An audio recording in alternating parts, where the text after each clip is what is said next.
అయితే నేను వినాయక చవితి పాలవెల్లి కొందామని బయలుదేరాను అనమాట. సో ఇది డ్రెస్ నేను యాక్చువల్లీ క్యాజువల్ డ్రెస్ వేసుకున్నాను. ఫ్రైడే కూడా ఈరోజు.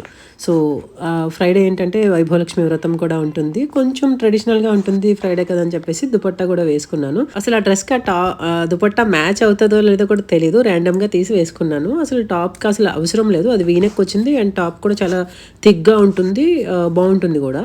సో వచ్చేసాను గైస్. యాక్చువల్లీ ఇక్కడ పాలవెల్లిలు అయితే చూపిస్తున్నారు వాళ్ళ దగ్గర. ఇప్పుడు ప్రెసెంట్ అయితే 3 ఉన్నాయి. ఒకటి ఆల్రెడీ అడ్వాన్స్ పే చేసి సేల్ అయిపోయిందంట. బాగా చిన్న సైజ్ ఒకటి ఉంది అండ్ ఇది కలర్ఫుల్గా ఇదైతే నాకేంటంటే సిల్వర్ ఫీల్ రావాలంటే కొంచెం ఇలాగా సిల్వర్తోనే ఉండాలి అని నేను కొంచెం ఇష్టం అనమాట అలాగా. బట్ అక్కడ అది కలర్ఫుల్గా ఇప్పుడు మనకి దానిమ్మ అయితే దానిమ్మ కలర్లో చూసారా ఇక్కడ లైక్ ఫ్లవర్స్ వచ్చేసి ఫ్లవర్ ఫ్రంట్వి అండ్ ఆరెంజ్ ఇలాగ డిఫరెంట్గా మనకి ఏంటంటే కలర్స్తోనే యాడ్ అయ్యి ఉంది. అండ్ ఇది దీనికి దానికి కలర్ డిఫరెన్స్ ఉందండి.